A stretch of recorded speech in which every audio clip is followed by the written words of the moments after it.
And so Nathanael in chapter 1 and Nathanael in chapter 21. And they're together, and Peter does Peter things. Peter opens his mouth. Hey guys, I'm going fishing. I'm going back to my previous life. I'm going back to things that I did in the past. Remember when Jesus interrupted them in that past life? He called Peter to what? He called Peter to change his priorities. He called Peter to be a fisher of men. And he said, I'm going to teach you how to be fishers of men. So he spent 20 chapters. He spent 3+ years teaching them to be fishers of men. And Peter goes, you know what? He died, was resurrected. I'm not so sure about that calling. I'm going to go back and fish. So it is time for Jesus to get his attention. And it is time for him to get all of their attention, because all 7 of these are going to go. But there's going to be that intimate moment with that one-on-one with Peter in just a little bit. They fish all night and they catch nothing. What does that tell Peter about where he's supposed to be? What he's not supposed to be doing? They look up and Jesus appears on the shore. Now the text said what? About 100 yards out, far enough away that they don't recognize him.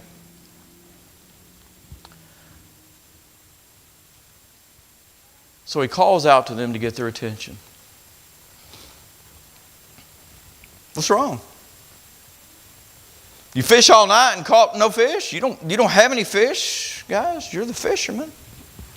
This is what you were doing for a living. And so, now that I have your attention, let me show you who I am. And so in verse 6, he gives a sign to identify himself. How about we try the nets on the other side of the boat? And you'll get a catch. They throw the net out. They haven't had any luck all night long. It's time to come in and clean their nets and be done for the day. And lo and behold, the net's so full, it says they can't pull it into the boat. I promise you, jaws are going. Because John goes, that's the man. That's the Lord. That is the Master.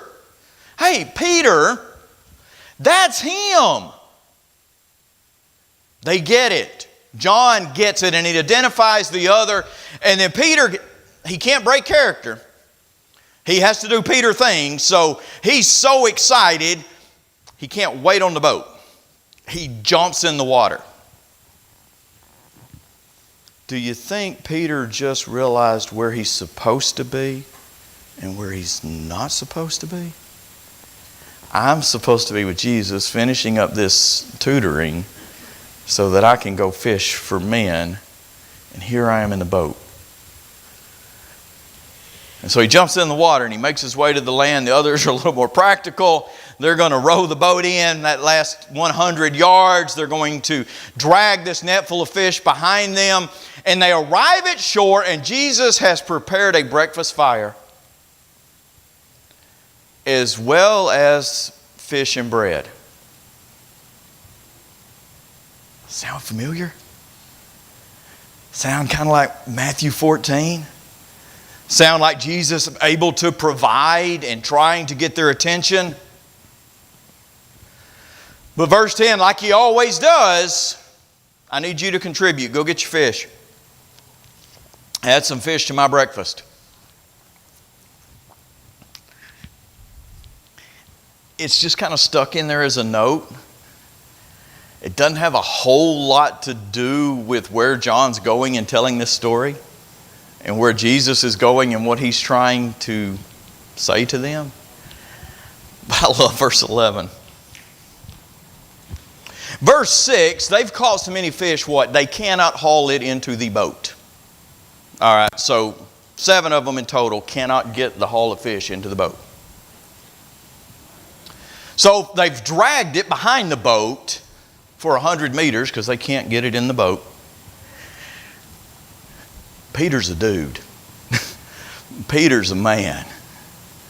Jesus wants fish. I will haul the net up here by myself.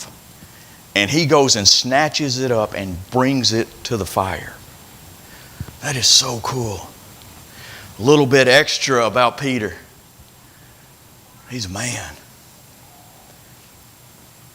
Let's see. And they get it. They don't question him. Are you really the Lord? Are you somebody else who's doing a miracle that looks like? They get it. That finally registers with him. It's another one of those light bulb moments in the book of John. And then he points out again, after telling that this was the third time that he appeared specifically to them. Now, 15 through 23. There is so much focus on these verses. And we love to tear them apart and put them back together. We want to discuss the back and forth. We want to discuss Peter getting his feelings hurt. Oh, this is the third time you asked me that, Jesus. You know the answer.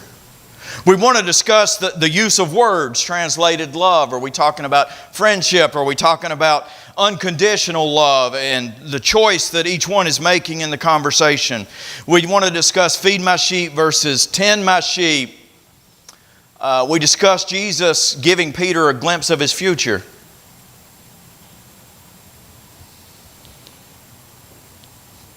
There's coming a day where you're not going to get to choose where you go and how you die. We like to discuss the questions about John, the misunderstanding about what Jesus said. Jesus, you just told me that I'm not going to die in the most pleasant of ways, so what about him? And Jesus says, if I want him to remain until I come, what's that to you? Mind your own business. I need you to worry about Peter. And then the misunderstanding among the disciples, oh, he's not going to die. That's not, John even points out that's not what Jesus said.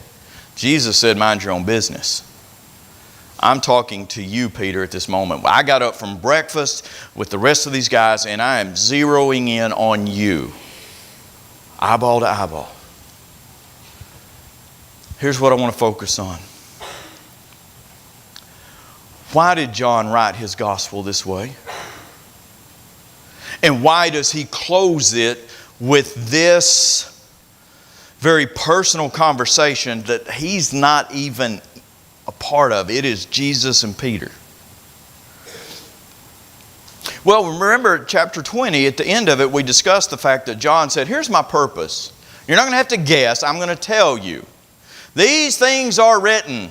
And there's a lot of other things I could write, and I could have chose other stories. These very particular things were written that you may believe. And that in believing you can have eternal life.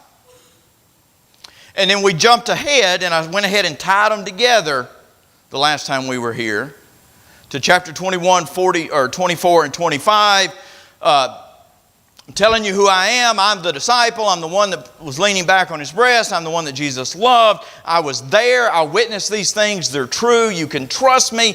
And there were so many other things that I could have written. John said, I wrote these for evidence.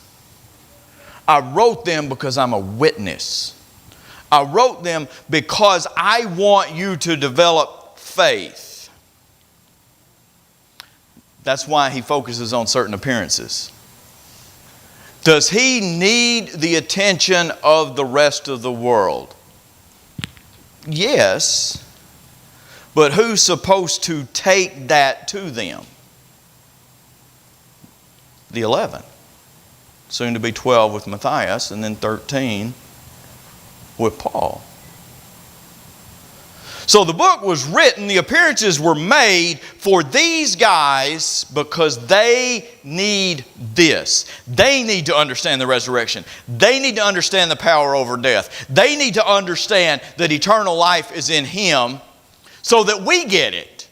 So that we can get to the book of Acts and we can watch them as they take it into the world. So that we can read their witness. Now, what did we say is the natural response to faith? What did we say is the natural response to fire? Action. zeal leads to action. When I believe that Jesus Christ is the Son of God, and I am motivated by the two greatest commands, that I love God and I love humanity, I'm going to go to the world with the gospel. I'm going to make sure I'm right with Him. My children are right with Him. My grandchildren are right with Him. I'm going to be active in the work He has called me to do. Now, why does Jesus have this heart-to-heart with Peter? Why does John end the book this way? Because Peter's not being the man of action he's been called to be. He has seen the appearances. He's been in the tomb when it was empty. He's had breakfast with Him. And where is He? He's on the Sea of Galilee doing something else. So this happens, and John closes it this way to remind him that he is expected to be active in the work, in the fishing of men, in the tending of the sheep, of the feeding the sheep, not fishing on the Sea of Galilee. Peter, I need the fire created by the evidence in your life that caused you to jump out of the boat and try to get to me, to be translated into the work I've called you to do. Go take care of my people.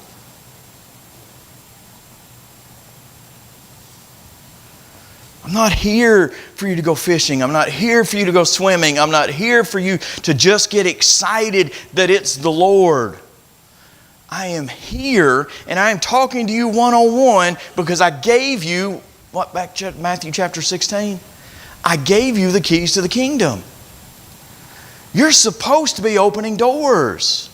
And you, as the powerful personality you are supposed to be leading so that these other guys are following you and you're doing this stuff together. Go do what I trained you to do. Do you love me? Yes, sir. Feed my sheep. Do you love me? Yes, sir. Feed my sheep. Do you love me? Yes, sir. Feed my sheep. Go do what I trained you to do. Now you think about that from a disciple's perspective. We always think about Him coming to earth in reference to eternal life. But think about this read from a disciple's perspective. Jesus just says, I didn't spend 3 years going through everything I went through just to have you go back and fish. He said, I spent 3 years going through everything I went through to get you ready to go do what I've been doing. Whoa. That just changed the whole perspective of the life of Jesus. Now, we're closing the book of John. And because of that connection I made a while back, and Ed goes, ooh, I hadn't thought about that. Our next transition is going to be into that first letter that John wrote. Because he built the faith in the gospel. And then he says, now that you know it, I'm going to tell you how to know what you have eternal life. And so we're going to look at it for a little while. But now, we've walked with Peter and Andrew and James and John and Thomas. We've watched Jesus all the way through His ministry. It is time, and that's the emphasis the elders have had for this year. It is time we go do what we have been trained to do. That we get to work. That we are hands and feet in this world that are alive and active and busy. And we're fishing for men, and we're teaching the gospel, and we're maturing young Christians into the image of Christ, and that we're doing what He intended to accomplish in His lifetime. Train us through their writings to do the same things. So don't just take the good stories. And certainly the events of the life of Jesus are fascinating reading. And we looked at miracles and we looked at the cleansing of the temple. Certainly those events, those historical, life-changing events are fantastic to read. And certainly we want the evidence. We want the faith. We want to have a rock-solid faith inside of us, Evan. But at the end of the book, let's make it personal. He called Evan aside and he said, go do what I told you to do. Taylor, go do what I prepared you to do. He doesn't want us just to enjoy the events. He doesn't want us just to develop faith. He wants that faith to turn us inside out so that we turn the world. What's it say about the apostles in the book of Acts? They turned it upside down. Let's go turn the world upside down as we stand and sing.